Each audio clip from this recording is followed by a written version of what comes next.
All right. So sorry about that, but thank you so much for joining us for another session of the African Tea Time. My name is Damaris Choti. I coordinate student and alumni programs with the African Studies Center here at Michigan State University. So welcome to this session, and I'm very excited to introduce our speaker, who is not new at all, first to MSU, to the African Studies Center, and to Tea Time. Our speaker today, Arhin, is an alum of MSU. Some of you might have had a chance to meet and interact with him during his time at Michigan State. And he presented last year on a similar topic, but today he is coming back to us again to tell us more about what the center is doing. And in a second here, I will pull the... So Arhin is the director of the Center for Afro-Sino International Afro-Sino Center for International Relations, which is based in Ghana. And his topic today is going to discuss with us, or to lead us in a discussion on the global China and US interests in Africa. So if you can agree with me, this is going to be a very critical discussion. One, because we live in a world that is becoming increasingly global. And not only that, we realize that China is also increasing or intensifying its collaboration or cooperation with Africa. And then the question remains, what's the impact of the engagement of the other traditional global actors? What's their engagement in Africa looking like with the increased interest and engagement of China, with Africa? So it's very interesting to have a center in Africa that is really based on researching around this topic. And it's our pleasure and always grateful to have Arhin and his team come back to us and help us digest, help us understand better what's happening currently on this topic. So Arhin, I don't want to talk more about this topic. I'll give you a chance to tell us more about yourself, what you're up to if you can, and then delve into leading us through the discussion. So thank you so much again for accepting to participate today. Welcome. Thank you so much, Dr. Choti, for the opportunity once again. The Afro-Sino Center of International Relations is always happy to join the African Tea Time on its annual Global China talk. I am Arhin Acheampong, and I am the Deputy Director of the Afro-Sino Center of International Relations, a Pan-African research center that specializes in research on Africa-China engagements on the continent of Africa. Our goal as a center is to examine and critically analyze and assess Africa-China engagements, particularly from an African vantage point, to create an avenue for the discourse on Africa-China at a level that allows the interests of Africa or Africans to be reflected in these discussions. For the sake of those who have not had the opportunity to read the abstract, I'll take my time and read the abstract for this talk, and then I'm going to really relax, and then we're going to have a chat. This is not going to be a typical lecture or talk, too focused on figures and analysis of research, but this is going to generally be a talk so that we can hopefully during the discussion session have a very lively conversation around Africa-China, because one of the things that our center hopes to do is to, after we have done our research, bring it down to the level of the average citizen so that everyone can understand and appreciate what goes on with Africa-China, especially looking at US strategic interest on the continent, or with the geopolitical great power rivalry. So I'll just go ahead and read the abstract. Now, Africa-China relations date back to the early Han Dynasty. Today, China has become the continent's largest trading partner and biggest investor, with a two-way trade of 254 billion US dollars, an investment exceeding 2 billion in the first 7 months of 2021. So as of 2021, China had already invested, or China-Africa trade was hovering around 250 billion US dollars. On the other hand, Africa-US combined two-way trade as of 2021 was at $18 billion. That is across 47 African countries. Now, China is increasingly becoming a partner of choice to several African countries. Countries like Ethiopia are exploring policy decisions to offer incentives aimed at increasing Chinese investment in the country to diversify the domestic industry.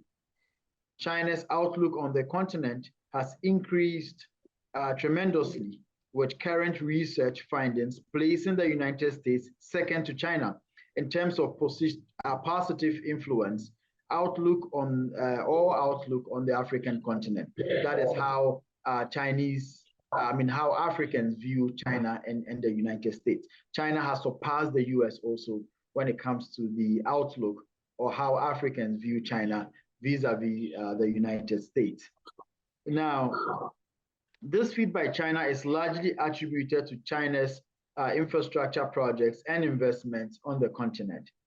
Africa's infrastructure needs are estimated to be between 130 billion. Now, this is a very important point, and I hope that people can jot down that Africa's infrastructure needs annually now is between 130 billion and 170 billion US dollars. Thus, we need this annually to be able to make up for our infrastructure needs. With an existing financing gap of 68 to 108 billion US dollars. So our infrastructure needs, the gap is around 130, and then the infrastructure gap is around 68 to 108 billion.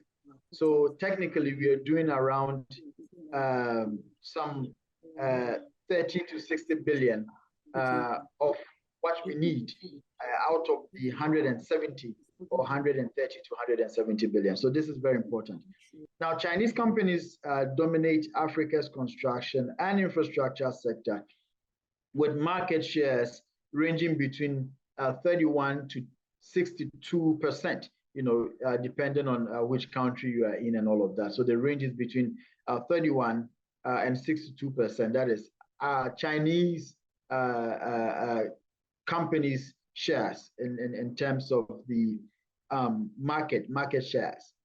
Now, in the 1990s, America and Europe held market shares of over 85% of the continent's market shares. So this is a very, very important statistic.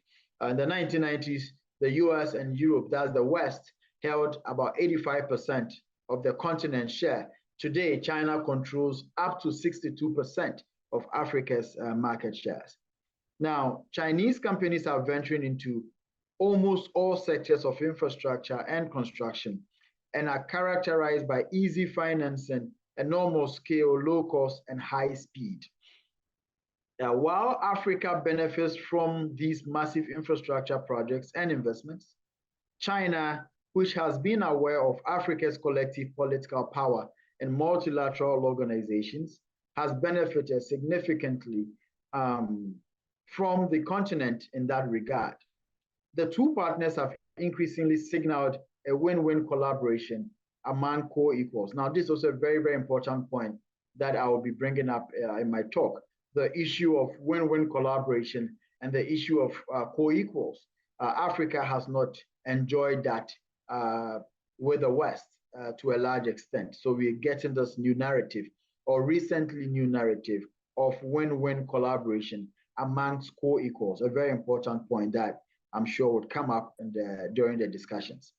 Now, the question that we seek to ask with this talk is, are American efforts at increasing engagement in trade and creating opportunities on the continent yielding the anticipated results?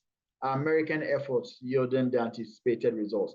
Now, I'll start with this question. American efforts yielding the anticipated results. Now, what have been these American efforts? I'll start by looking at the US-Africa Summit. China has been consistent and has always held the FOCAC conference, which is the Forum for China-Africa Cooperation. They have done this every 3 years, and every year they do a follow-up meeting on how far they are doing or how well they are doing on the programs or goals that they set for themselves for those 3 years. Now, the US, on the other hand, has not been very consistent when it comes to US or US-Africa summit. But again, the whole process was sort of truncated when President Trump took over, and we are seeing a revival of that policy with the Joe Biden administration. I'm just going to quickly read out a quote by President Joe Biden when he addressed the Africa or US-Africa summit.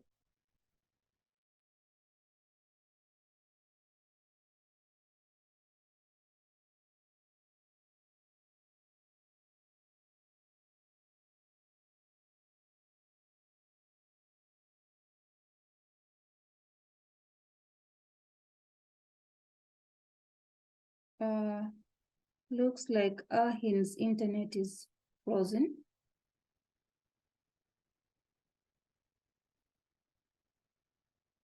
Oh. Arhin, are you back?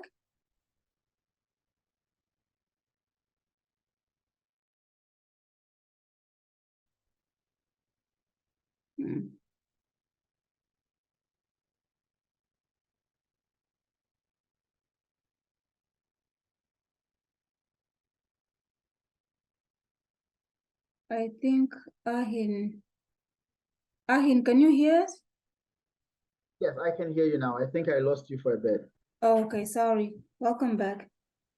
Awesome. Thank you. I don't know if can you hear me now? Yes, I can hear you. I hope everybody is hearing. So I will go ahead and read a quote by President Joe Biden when he addressed the summit.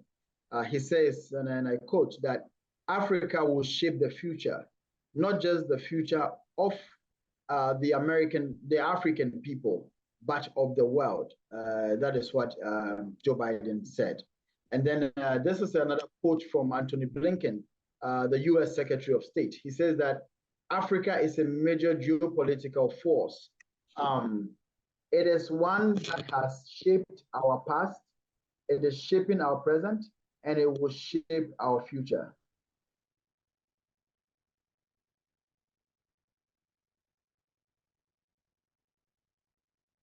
Oh.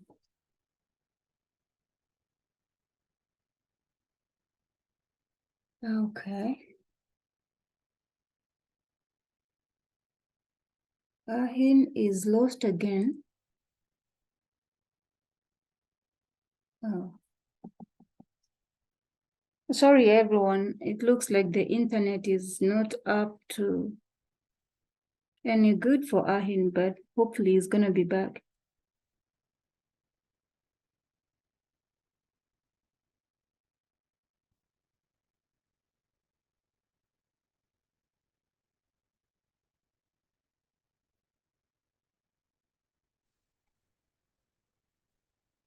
So sorry for the connectivity. Okay.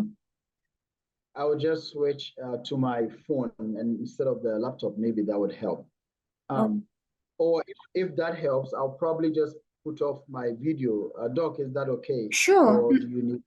No problem. Okay. Yeah. Awesome. Sure. I think this worked. Okay. Yes. Yes, President Biden, I'll go back and talk about President Biden's quote again. I'll repeat what President Biden said. Now, this is important because it places this whole conversation in context. Now, the president says that Africa will shape the future, not just the future of the African people, but of the world. And his Secretary of State says that Africa is a major geopolitical force, and that it is one that has shaped our future. And our is talking about the United States that shaped our past, it is shaping our present, and it will shape our future, Anthony Blinken.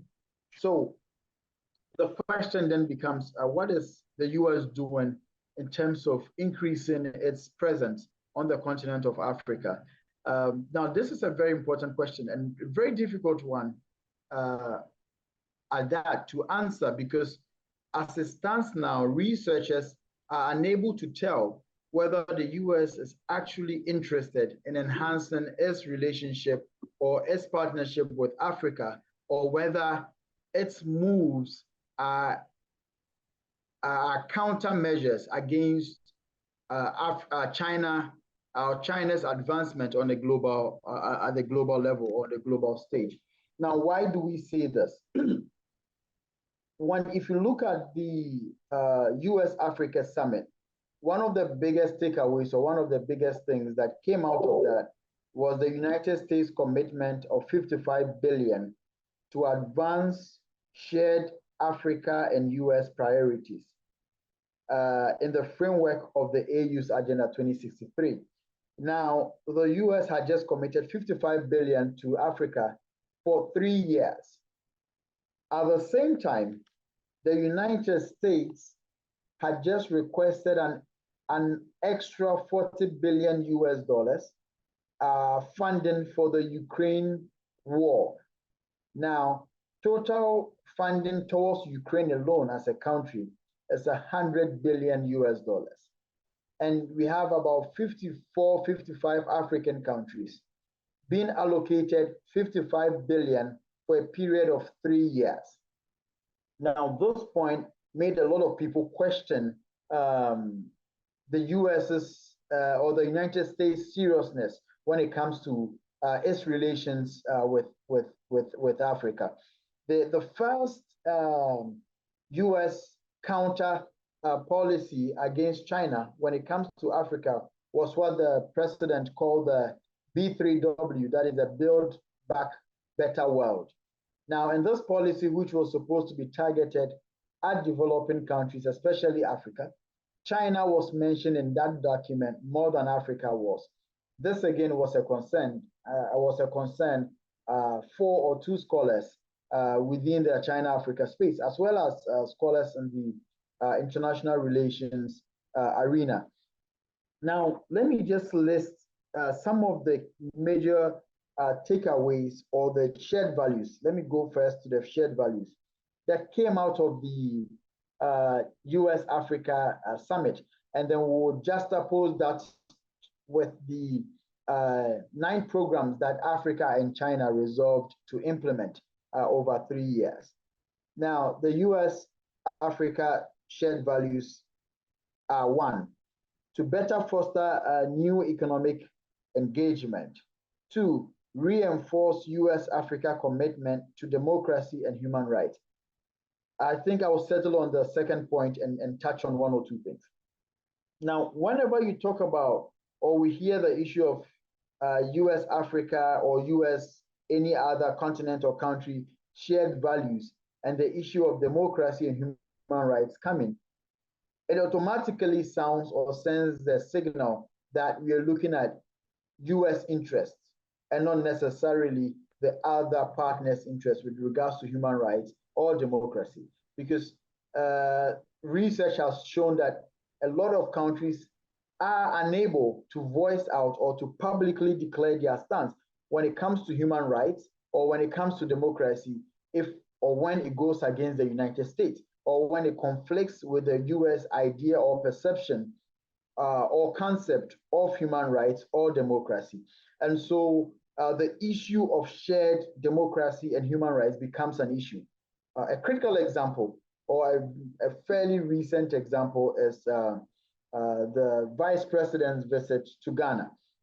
Now, the issue of LGBTQ came up, plus came up, and the Vice President of the United States, Her Excellency Kamala Harris, made it clear what the U.S. stance on that was.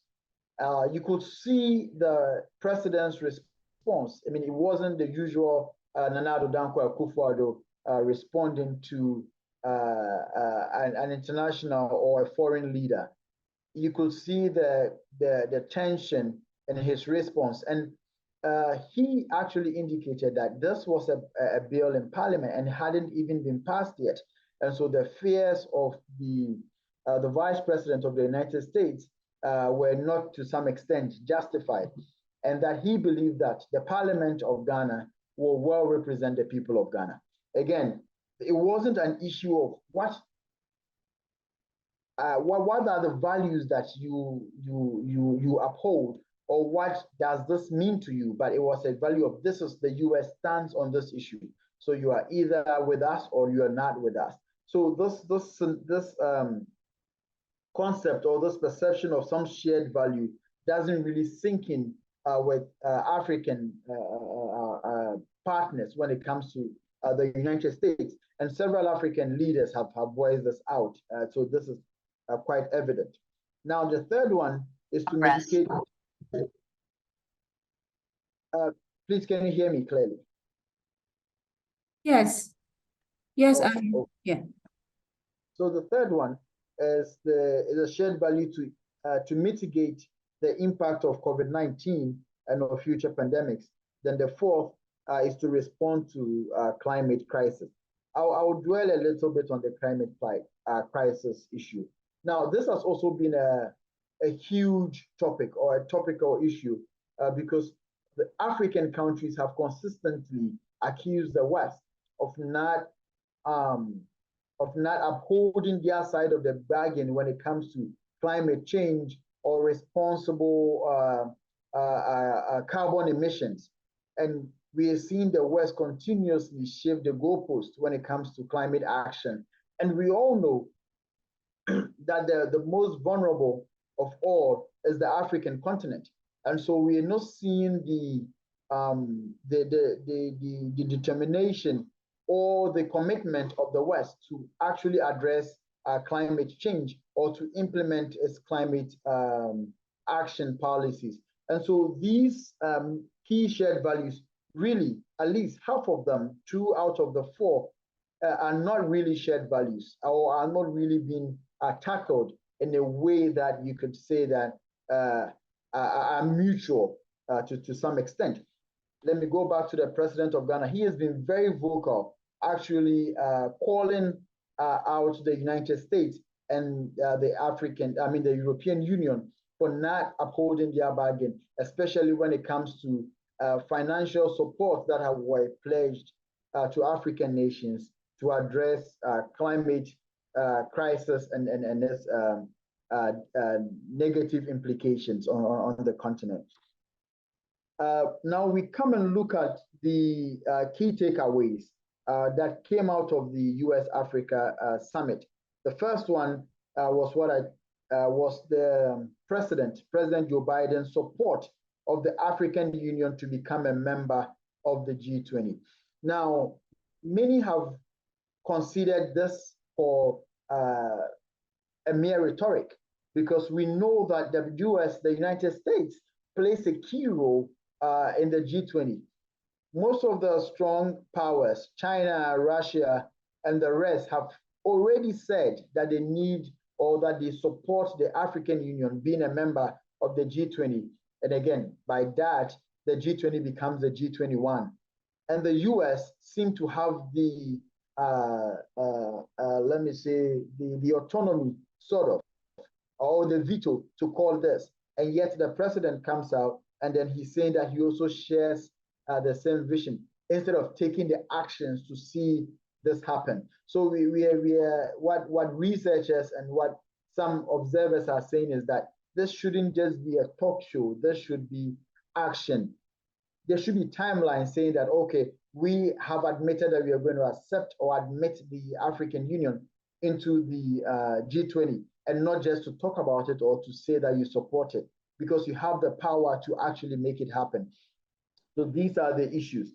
The other issue, again, is the $55 billion US dollars that the United States pledged to support Africa with. Now, many people call this laughable. From the abstract, we see that US Africa-China trade alone is around 250 billion US dollars. So if you take this 50 billion out, China is still, committing some over 200 billion US dollars in terms of trade. And so this figure from the United States, it doesn't really support. Again, if you look at the infrastructure gap that I listed, you see that it's a huge annual infrastructure gap. And this 55 billion doesn't even help solve that problem, whilst the United States is spending over 100 billion on Ukraine alone. So people find this to be laughable and find this to be not such a strong commitment if the United States is really, really interested in its Africa partnership or collaboration. Now, one of the interesting things that we saw that the US did was this call or the support for regional infrastructure. Now, that is one area China has really, really done well, or really, really supported the continent on, supporting regional. When we talk about regional infrastructure, we are looking at transnational infrastructure. So, for example, the Tanzania Railway that goes through 3 countries. We are looking at the Ingam Dam that could power the whole of Africa, or even southern and central, as well as Eastern Africa. So these are what we call regional infrastructure. The United States and Europe have not really been interested in regional infrastructure, but again, this is where some people say that this is the US trying to counter China in Africa, because now we are seeing the US shifting its gears towards regional infrastructure. The interesting thing with this US Africa summit was that we did not get concrete or explicit examples, or we did not get the actual regional infrastructure that the US sought to tackle or sought to help address on the continent. And again, so it sends the impression that these are just rhetorics, or the US just trying to sort of copy China in terms of what China has decided to do. Now, I mentioned earlier on that African leaders seem to be reluctant about publicly or publicizing their views about the relationships with the United States, especially when it has to do with something they believe that the United States would not support, that the United States will not support. Again, I would just want to touch on the FOCAC 9 program so that we can see the difference between the commitment between Africa, China, and then the commitments between US, Africa. Now, these are the 9 programs that both, of course, the 2 partners, Africa and China, seek to achieve or to implement for the next 3 years. Now we just have 1 year out. The first one is medical and healthcare program. Now there's a lot more on that, so anyone can go and read the FOCAC 9 programs. The second one is the poverty reduction and agriculture development one issue. The third is trade and promotion program. Number 4 is investment promotion program. Number 5 is digital innovation program. Number 6 is the green development program. 7 is capacity building program. 8 is cultural and people-to-people engagement exchange program. And then 9 is the peace and security program. Now, if you look at these 9 programs, anyone who studies Africa, or knows the dire needs of Africa would say that these are some of the things that Africa needs, and that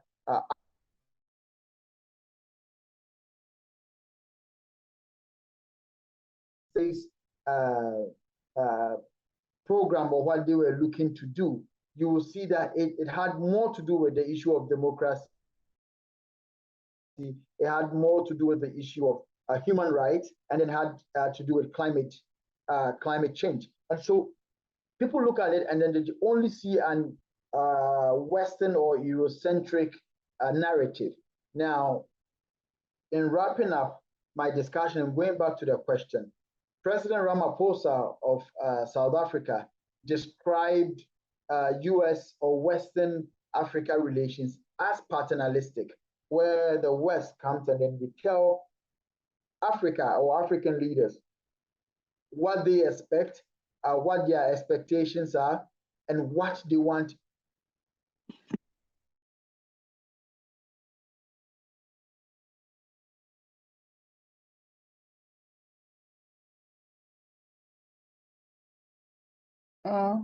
We temporarily lost Arhin again.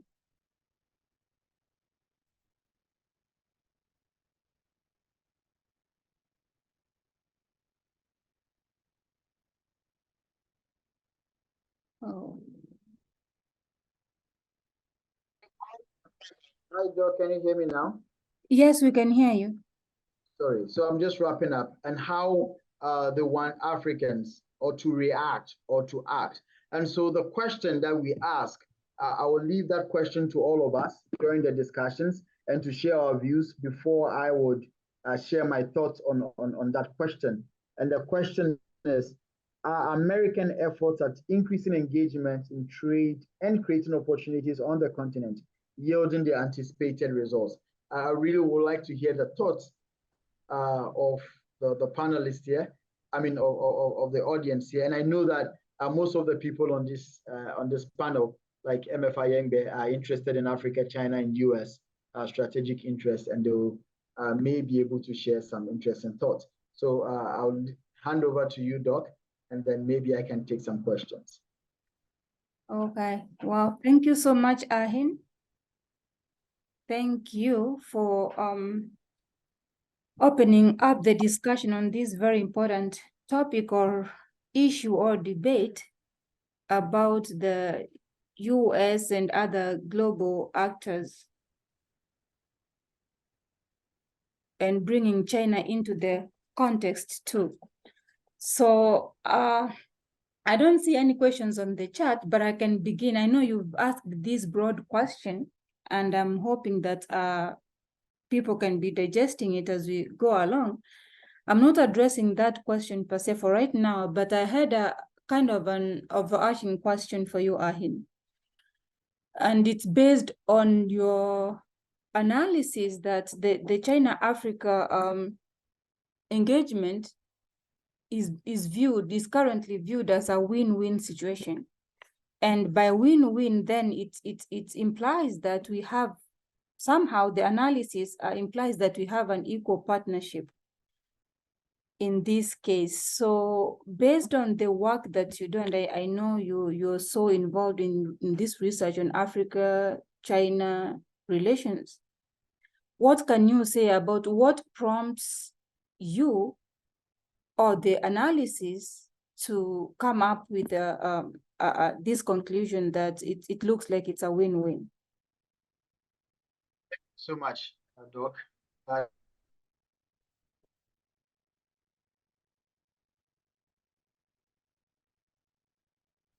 Oh.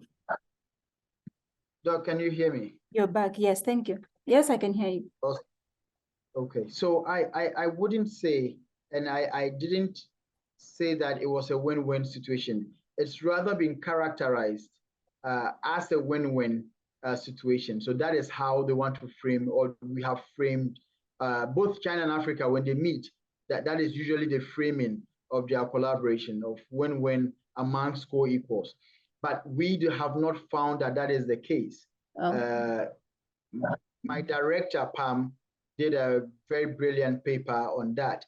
And we found out that even the sort of collaboration between China and African countries vary in terms of how close they are to win-win collaboration, depending on certain factors within the various African countries. So we find that where African countries have strong institutions, where they have good governance, you will see that their relationship with China seems better or they actually have a better partnership compared to countries which do not have, or who have weak governments, or who do not have good institutions to follow up and to make sure that some of these things that they talk about are being addressed. And this is one of the reasons why the Afro-Sino Center was set up, to really be that independent body that follows up on some of these commitments that China and Africa say that they will do over that 3 years. So we critically analyze, we assess, and then we evaluate some of these things that they're doing.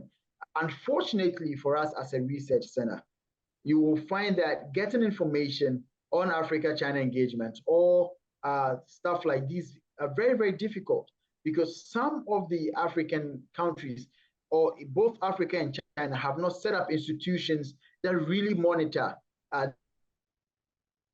these things at a national level. So they come and they say, okay, we are going to commit 500 billion to infrastructure on the continent.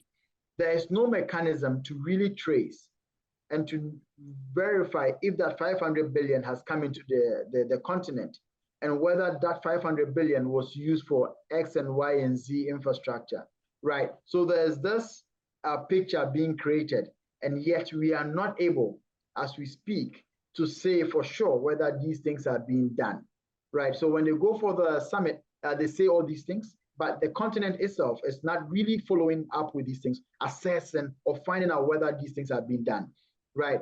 And again, so for example, if China says that we are going to give Ghana 50 billion US dollars, and they say it like that, usually they do not stipulate which agencies, or whether it is going to go through the Ministry of Finance, whether it's going to go through the presidency. And so they say that they applaud, they come back to the country, no one follows up with China, and China is not following up with African countries to say, hey, this allocation is there, are you coming to get it or not? I don't know, Doc, if this explanation makes sense. So yes, it does. Yes, it does, in the sense that we don't have an answer to the question, basically, kind of to say, we not the answer per se, but the data to verify or to concretely say that the relationship or the equal partnership between China and Africa seems to be working. Right, but just to add to what you said, the issue of optics in international relations is key. The language and the framing, right? Like I was saying, for the longest time, the United States have never used words like win-win collaboration or co-equals, right? And with China just banditing that word out there, now the United States is saying the same thing. So it gives that perception that now Africa and the US are co-equal partners, and they can sit at the table and talk. And again, from the examples I've given, you will see that even though they were saying that, it doesn't reflect in some of the things that they said and how they are responding to some of the issues on the continent. But again, that framing, that language is very important. But as to whether it is what is happening on the grounds, we can't tell. Oh, thank you so much. Thank you. So I posted the question that you posed: are American efforts at increasing engagement in trade and creating opportunities on the continent yielding the anticipated results? We can be reflecting on that question, and if somebody else has a comment based on the question, or in alignment with the question, or something else that they want to ask or chip in, based on the discussion generally, you are welcome to. You can unmute yourself, you can show your face, either way, but it's time for discussion, and we'd really like to hear your views about this discussion. So you're welcome. Either verbally, text your question, raise your hand. Yes, Norman, looks like you're ready to chip in. No, to show my face. No, that's great too. No, good presentation, like Arhin. I really enjoyed following through. And so I just had like a follow-up question on this win-win, words being said by China and now the US. So do you believe that even is it Fed or like, China investments in Africa are really win-win, or just like, it's a different way of marketing themselves, but exploiting Africa in a different way, because we have had instances of reports from Zambia, Kenya, Zimbabwe, of what Chinese investments are really and what they're getting back. And so I just wanted to hear your comment for that. Thank you so much, Norman. That's a great question. I don't think I want to look at the issue of whether or not I believe it's a win-win, but whether or not Africa is really interested in making sure that it's a win-win, right? So from where we sit as a center, we have not seen the agency of Africans really making this a win-win. Now, when you have a collaboration with someone and they come and say, hey, this is an equal, a win-win contract, I'm going to give you this, you give me that, I'm going to do this, and then you do that. And then they tell you, hey, I'm going to give you $50 million, and you don't even go for that $50 million. Right? Can you say that they are not sincere, or is that you are not really going to get what belongs to you? Right. And again, there have been several times that the Chinese will go meet with them and then they'll tell you that we don't know what the Africans want for this or with this. Right. And the African Union as a body doesn't have a China policy. We don't have a China policy to say that this is what we want from our Africa, our AU or Africa-China engagements, right? We go sit at FOCAC, the processes that go through to come up with these 9 programs, you and I cannot tell. But if we played a critical or instrumental role in the 9 programs, right, are we following up, or have we set up mechanisms to make sure that these things are done as we say they should be done? Now, if you look at the FOCAC that came up, most of the input was from scholars and researchers, was from academics and all of that, not necessarily from AU or African government agencies, right? So it makes it really, really difficult to answer the question whether China is exploiting Africans or whether Africans are not exerting themselves in making sure that they get a win-win collaboration. Now, from where I sit, I have two explanations to this. The first one is that the continent has been so used to people coming and telling the continent what it wants from the people and not what the continent has to bring on the table, right? So that conditioning theory, where we've always, the West will always come and say, we are bringing the SDGs, we want you to implement ABC, we are going to give you 500 million, we are going to immunize your children. And they don't ask Africans, how do you want to do this? Or do you want this or something else? So most Africans or African agencies or leaders are conditioned that way. So it would take a new generation of leaders to really come out of that conditioning to say that now we want accountability, or that we are coming to the table with something. Yeah, I don't know if that sort of tackles your question. So it's difficult to answer whether it's an issue of whether I believe they are, because it's supposed to be a partnership. So Africa will have to play its part and China will have to play its part. For example, when Chinese miners were destroying water bodies in Ghana through illegal mining, the Chinese ambassador to Ghana said that, why are Chinese not doing the same thing in South Africa? Right? And they are not doing the same thing in South Africa because the laws, they work. And the government is playing a key role to make sure that it doesn't happen. So if Chinese come to your country and they are abusing your labor laws, they are abusing or destroying your water bodies, you have local laws, enforce them. Right? So it is not a Chinese problem. It's an agency or an institutional problem on the continent of Africa. That is why I refer to Pam's brilliant paper on how Africa-China engagement in terms of win-win collaboration and agency, how agency impacts how Africans relate with China. That was a long answer, but I guess it sort of tackles your question. Thank you. No, yeah, thank you. That was like a good answer. And yeah, then like for me, just as an independent African citizen, I'm from Zimbabwe, by the way. I really, and I don't speak on behalf of anyone. I really think China is exploiting Africa, and I agree with you that as Africa, we should do more to protect ourselves as we enter into this deal. But we also like have to appreciate that we are coming in as the poorer of the two. So it's like how they always say like a beggar doesn't have a choice. Like so if the more powerful friend or ally is not being considerate of the situation on the ground, where in most African countries, the leaders wants to protect power, and China usually turns a blind eye. So that I feel like that's the difference between the Western investors and Chinese investment in Africa. There is like ties to all investments or like aid, but the Western has tended to be that type of investments where the ties are like, oh, you have to follow human rights, you have to denounce the hate against homosexuality and the religious aspects, where sometimes African people and leaders feel like, okay, you're pushing us too much, or they're doing so much control into it.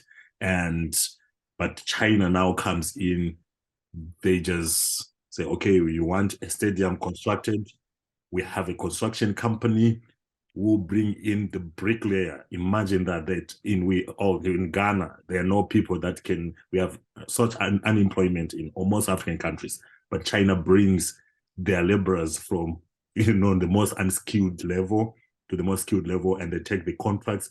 In return, they are given concessions to mining most precious minerals. Right now, we're talking about, from where I come from, Zimbabwe, the scramble of lithium, where China is, like has rising to mining lithium, which is going to become critical now with the issue of, like electric cars and batteries and all sorts of. But the return that we're getting into that it's not fair. And as much as I also blame us and our leaders, I also think, yeah, like China has some blame into doing that. But I don't blame them. The president and leaders have to take the interests of the Chinese people, which they are suiting up to, and maybe our leaders and us, we are not fighting for our own interests, which I also agree with your position that, okay, yeah, maybe we need to stand up for ourselves and maybe unite and do even most of the trades within Africa ourselves, maybe it'll be more fair. Thank you. Just to add a quick one to that. I think, first of all, the issue of, we being the weaker of that. Now we're looking at a continent versus a country, right? So if Africa as a continent is still weak before one country, then that's a big problem. But the GDP, look at the Chinese GDP though. Chinese GDP versus the whole of Africa GDP. Money speaks, right? Strength. Right, that's the issue. That's the issue, and I agree with you. And that is the point we're raising, that this is a problem, right? Where one country, right, is stronger or more powerful than 54, 55.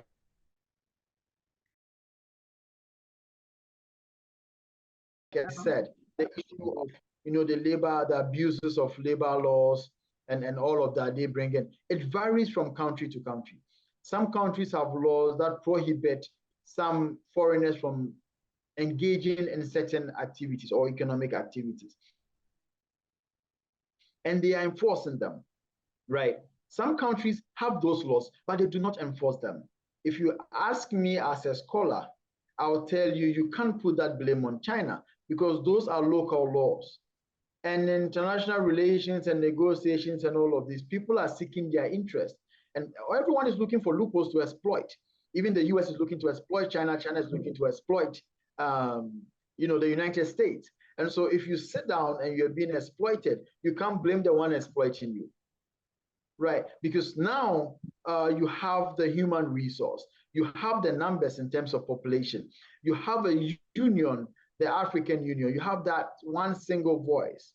And yet you're still being exploited. And we're always blaming the one exploiting us or the one taking advantage of those opportunities, when we should sit up and say, so for example, like clearly the question I raised, see, For example, take a center like the Afro-Sino Center. We are doing research on Africa, China, and all of that. We come up with materials, and China consumes our materials more. We have to beg African agencies and African leaders to read our content. When we launched ASCIR, the United States reached out. We got, invitations from the UK High Commission, China, even Singapore and other countries. We did not receive a single call or email from a single African country.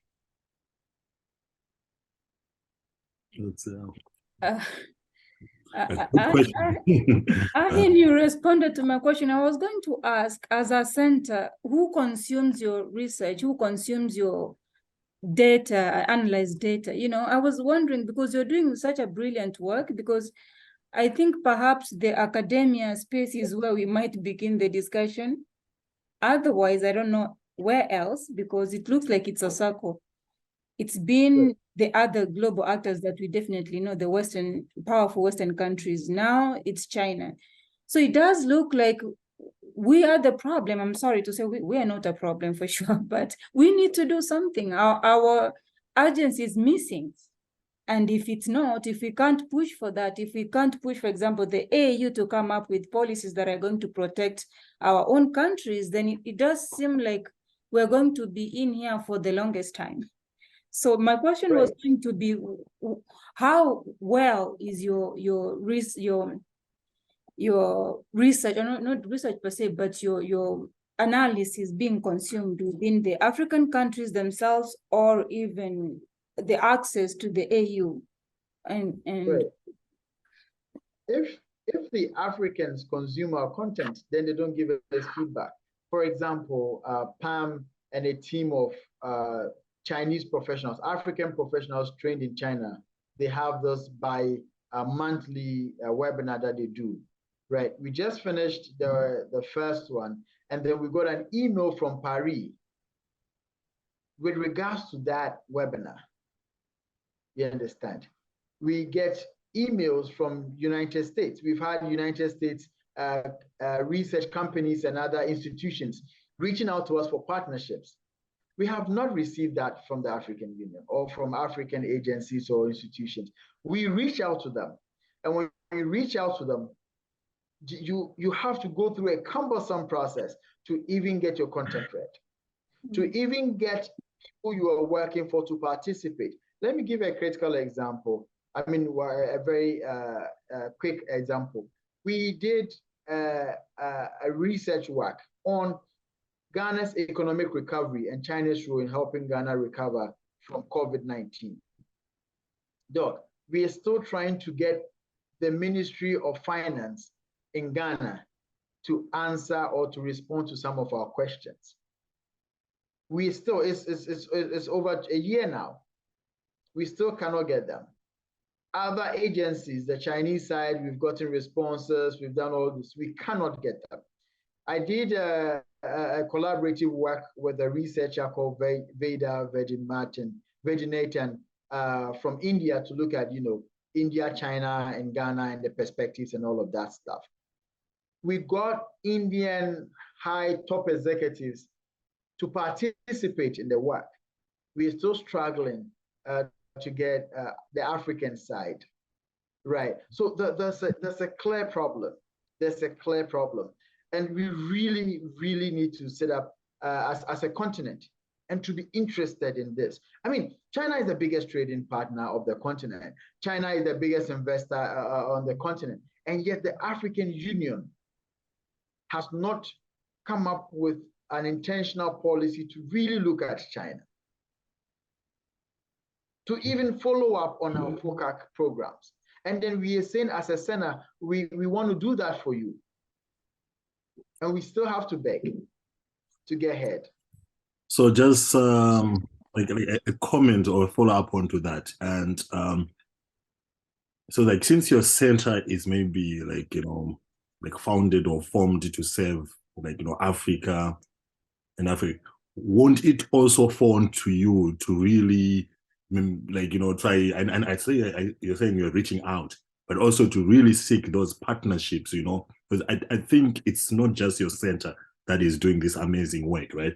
There are other non-governmental organizations in Africa that are also doing this work, that you come together. So instead of maybe, like sometimes as in academia, we like feel like, oh, we are just independent doing our own work there. But also they're just like you finding people in the same, like field or area that, looking at the Afro-Sino relationships, like trade or international relations, and work with. So who do you work with besides yourself and just giving your content out there? Like what other African bodies do you work with?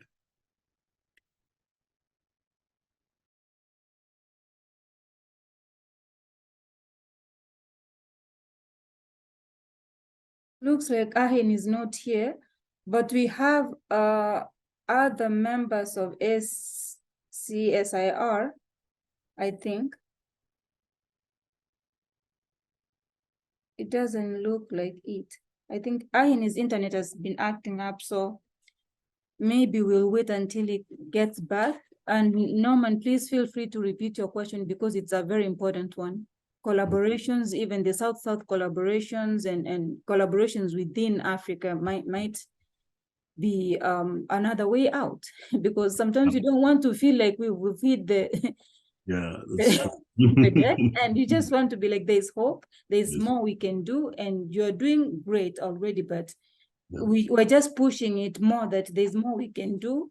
Together, yes, we need those synergies, we need those ideas, and see how further they can push us. So Arhin, I don't know if Arhin is back. Justice, I can see your hand, and Arhin is back. Arhin, can you hear us? Yes, I'm back now. Yes, sorry, we understand, but it happens all the time. Technology is technology. So I don't know if you had Norman's question. So I lost Norman when he started. Okay, please, Norman, briefly recap your question. Okay, I'll try to be brief. So I was saying, so like the work that you're doing is like very important and very good, and like, we need Africans to be leading this work. But I was also wondering, like as you were saying, say, oh, like African governments, like AU, they are not taking any input or reaching out to you to see, like, have you guys seek, collaborations, like synergies with other African, not just governments, like agencies that are working in the same area? Because like I feel that should also be one of your goals, right? Because like, not just put out that content like, oh, whoever comes around and takes it, or if you reach out to you and you don't say, because you know how most African governments are working, are not perfect, but there are other agencies like you that are doing this important work that I feel like if you work together, like, do you have partnerships with African agencies in place? Oh my. We lost it. Just all right, so maybe we'll wait for Justice. If Justice maybe has a comment that is not related to that, maybe.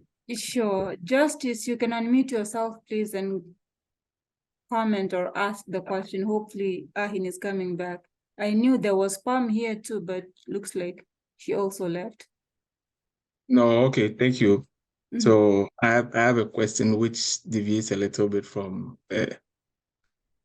agenda on board, but I think there's an opportunity to ask this question. So recently, Justin, perhaps would you feel free to type the question as we wait? Just type, and then when Arhin is back, I'm really sorry that the internet is not working very well for him, because this is an important discussion. It helps us even reflect on, as individuals, what are we doing? We're not all in the same space and the same field, but it's our continent. Yeah. We're concerned, we care. That's why we feel like being represented by organizations like ASCIR, it's important. And maybe our voice can be channeled through there. We can support that way. If we don't have access to the bigger spaces like the AU, perhaps channeling our concerns and ideas through organizations that are reachable to us might be helpful. Yeah. Arhin, you're back?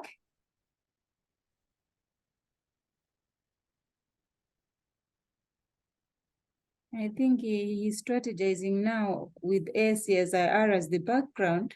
Yeah. Hopefully this internet will be scared.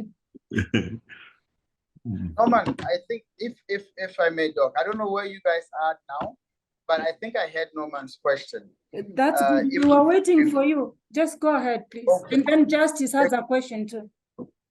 Okay, if we've tried collaborating with other agencies and stuff like that. No, I think that I must be honest that we've had very good working relationships with the older NAPAD, that is the African Union Development Agency's new partnership for African development, which is the implementing arm of the African Union. They have been very, very collaborative. We've actually hosted a series of programs with older NAPAD, and we actually have some proposals together. We've had some joint proposals together with the BRICS Research Center, that is, of course, the BRICS countries, the BRICS Research Center, and then the Human Resource Center, also in South Africa.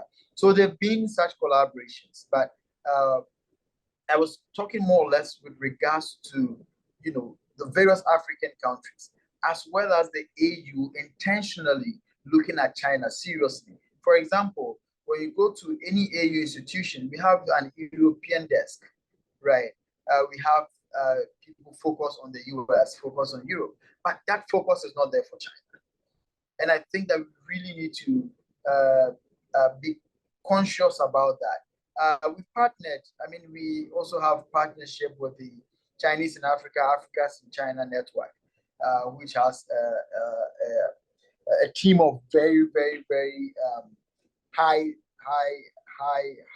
rated Africa-China scholars, both from China and Africa and all over the place. So we've had that collaboration. ASCIR is not like struggling like that, but what we are saying is that there's more to be done, especially when it comes to the African agency bit of it. There's so much more to be done, and we think that we can do a lot more in that regard. But we don't see that sense of urgency when it comes to Africans pushing for a more equitable or a more win-win collaboration with China. Everyone seems to be sitting there waiting for someone to do something. And when someone is doing something, you don't get that enthusiasm or that response that you would require to be able to do the kind of work that you're doing. So I don't know if that helps, but yes, we've tried. We also, as a center, are working with other younger centers who are interested in Africa, China, and supporting them, because it's a huge work, and ASCIR alone cannot do that. We are collaborating with institutions like the ICS, Institute of Chinese Studies in India. We have some relationships with some universities in Singapore and stuff like that. But I think the African agencies and the African people must show keen interest in Africa-China engagements. Thank you, Arhin. And Norman is here. If he has follow-up questions, he can have those. But I wanted to go ahead and give Justice a chance, but I have seen he has typed a question here. And Justice, please feel free to add more. But your question is, question to you, Arhin. What's your view on the recent visit of US Vice President Harris Kamala to Ghana and the establishment of Russian military base in Burkina Faso?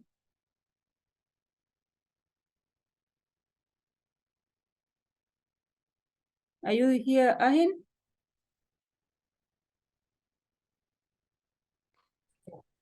Doc, please, can you repeat the question again? I lost you. Sorry, the question is, what's your view on the recent visit of the US Vice President Harris Kamala to Ghana and the establishment of Russian military base in Burkina Faso? Yes. So first of all, I think that there's been a decline, in international relations. The caliber of people who visit your country from the other country or government shows the importance the country places on you. From the Clinton era, we have seen President Clinton visit Ghana with his wife. We have seen Barack Bush visit Ghana. We have seen Barack Obama visit Ghana. But when it got to President Trump, he didn't come. He sent his wife. So his wife came, and then now the vice president. So we saw a dip, and then we are seeing it go back up. I wouldn't say that this shows a decline, because we've seen that Biden hasn't been doing a lot of traveling, and so it just makes sense that Vice President Harris would come instead of President Biden. I think that is a very important gesture, and the countries she selected to go are very strategic. At least she's chosen one from West Africa, one from East Africa, and then I think one from Central Africa she will be going to. So it's very important. But I think that there was something wrong with the posture, and we saw the typical Eurocentric approach of, like I said earlier on, with regards to the position or the stance on the anti-LGBT bill that was in the Ghanaian parliament. The vice president didn't seek to understand what was going on with the bill, but was keen on stating or establishing the United States position on that bill, right? And you do not do that, because once you do that, it's like that paternalistic relationship where you are telling the child what to do. And even now, the parent-child relationship has changed. You don't just tell kids what to do. You discuss and reason with them and try to get the logic behind their actions and inactions. But I think that generally it's a very good posture, and that we welcome more of those. I think one of the key things she touched on was advancing, and President Biden also said that during the US-Africa summit, was advancing youth leadership on the continent. And I think that is key, and I hope that they are able to go through with it. And I really want to understand or see the policies they have with regards to that. We've not seen that. We've just heard the words of advancing youth leadership, but the details are not clear. But I think generally, like I said, it's good. It's good that the vice president came, and it's good for US-Africa partnerships and collaboration. Is very good. Now, with regards to the base in Burkina Faso, I do not think that Russia has built a base in Burkina Faso. We have Russian mercenaries in Burkina Faso, but they are not regarded as state mercenaries. So we have what we call paramilitary structures or proxy warriors. In the US, they are called contract, what is it called? Contract army, stuff like, I've just forgotten the term for them, but they are contract military or militia, right? So you cannot say that they are Russian mercenaries, but definitely they are of Russian origin. We've had them. The United States has lots of those people. And again, let's not forget that they came to Burkina Faso on the request of the Burkinabe government, right? And so you cannot really foul them. All you can say is that any government can call anyone to come into their country and to ask them to do, A or B or C operations if they so well. We haven't seen major protests from the Burkinabe people on that. But what we have seen is concerns by the West on, Russian mercenaries coming into Burkina Faso. So as to whether it is good for the country or not, I wouldn't be able to tell. But all I know is that, of course, the West has shown concerns about that. And I've been to Burkina Faso on 2 occasions since the coup d'etat. It looks pretty normal, at least around the key areas. But we know that the other areas towards the more northern parts are very destabilized. But again, I can't say for sure whether or not it's good or whether it's good for I know the West is not good for the West, but whether or not it's good for Burkina Faso, that is the government to say. And I haven't really done research to look into that. But I think they're doing well, and they invited them, and they are there. So I guess it's okay. All right. Thank you, Arhin. Just I have a follow-up question to that. So, thank you very much for your response. But there's a quick follow-up. Considering the recent rift between Ukraine and Russia and the position of US in that war, do you think this visit is a way of rebuilding allyship by the West in Africa?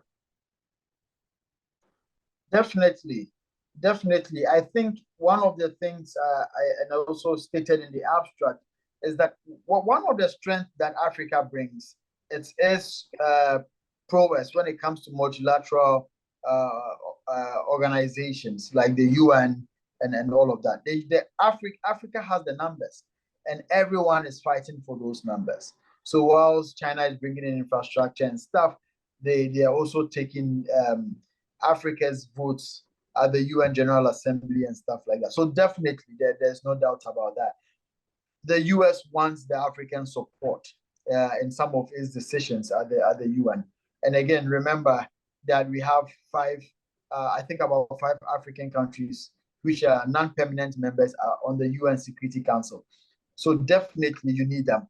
And I'm sure that also informed the selection of the African countries that Vice President Harris is visiting. So yes, definitely.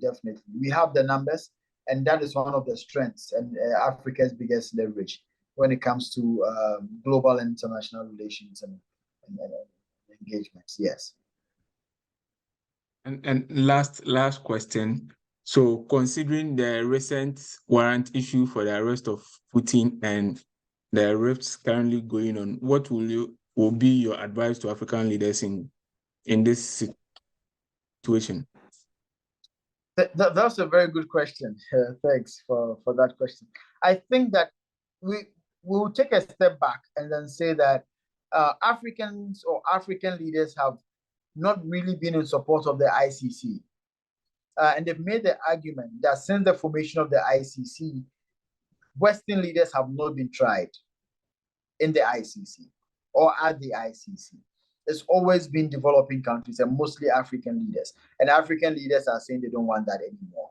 And so the issue of the arrest warrant, I do not see that happening. I do not see South Africans arresting Putin when he comes to South Africa and then hand him over to the ICC. I don't see that happening. As to whether Putin will take that risk, I'm not sure. But I think Julius Malema of EFF has come out to say that they would not arrest Malema. They will not arrest Putin, and they do not have the intention to do that. And they support Putin's coming to South Africa, and they are going to give him all the protection he needs. And again, this is one of the things that some of us have been advocating for. We are saying that international relations, if the playing field is not equal, it will get to a point where people are going to protest even good institutions, right? So, and he cites a clear example of Western leaders who have admitted, for example, the Saddam Hussein issue of going to Iran and Iraq and coming back to say that we didn't do it right, we got it wrong, and yet none of them have been sanctioned. None of them have been called to the ICC.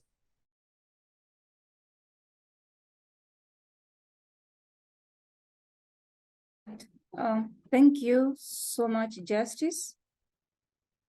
And thank you, Arhin, for those elaborate responses. It's helpful to have a bigger picture in all these issues. So I don't know if somebody else has a question, a comment. Any question, comment from members of the audience?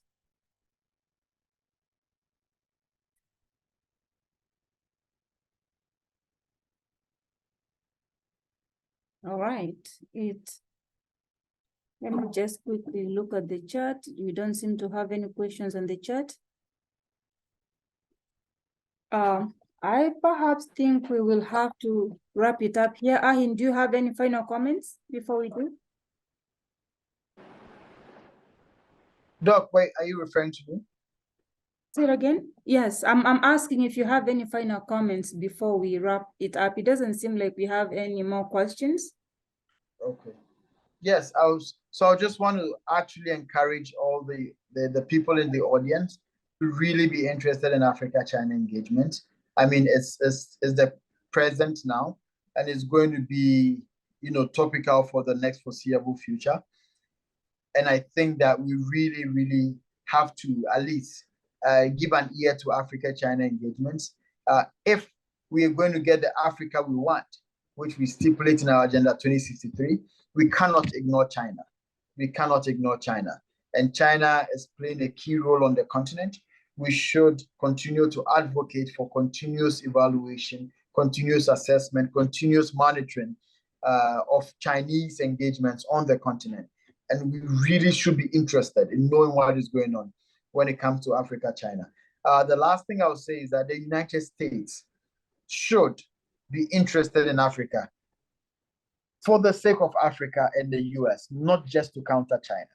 I mean, like I quoted the Secretary of State, Antony Blinken, and the president himself, President Joe Biden. Africa is crucial to the United States and to the globe. And so Africa cannot continue to be regarded as a playing field or as an arena for international rivalry or great power rivalry. Africa has to be seen as Africa and treated as an entity on its own, but just using Africa as a punching bag to prepare for the real boxing fight is not going to help any country. And like President Biden said, Africa is the future. And if the relationship is not built right now, it may be difficult to correct in the future. Thank you so much, Dr. Choti and the African Studies Center again for having me. It's always an honor and a privilege to be part of the tea time. I appreciate this time. Thank you so much. Thank you. Thank you so much, Arhin. And it's always a pleasure to have you lead this discussion. It's a very important one. And as you rightly say, it's a conversation that we need to have continuously, because there is no way that China's participation or its engagement in Africa can be ignored. At least it doesn't seem like it's gonna. It's a superficial engagement. It does look like there's an entrenchment in many of our African countries, which means that we have to up our game. We have to be more connected. We have to be more unified as a continent so that we can be able to push our agenda. And more importantly, as you say, there are collaborations going on within the African organizations themselves that are doing similar work like yours, which means that there is hope. Sometimes we reach a point where we say that, is there really a way forward? Do we have a way out of a situation where we seem to be the center with wrong intentions?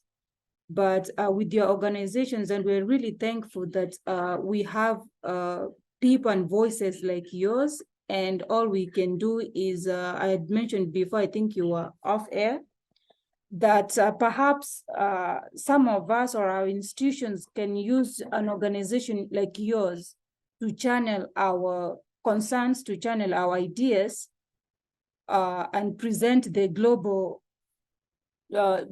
be part of the global discussion on how well is Africa supposed to be represented or represent itself when it comes to engaging with the international and parties such as the Western countries that has been dominating the talk, has been dominating the center for the longest time. So we really want to thank you so much as an individual, Arhin, and thank your center too for bringing out or being the conduit for these very important discussions. And we look forward to having you again. We are happy to have this on an annual basis, the discussion, not necessarily about China, Africa, but also about international relations generally, because that's where I saw the discussion shift towards the end. So we welcome you back again, you and your team, and wish you all the best as you continue engaging in these very important conversations. So thanks everyone for staying with us until the end.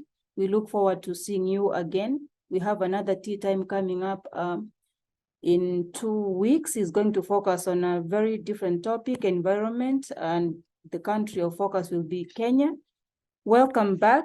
And again, this recording will be uploaded to our African Studies Center YouTube channel.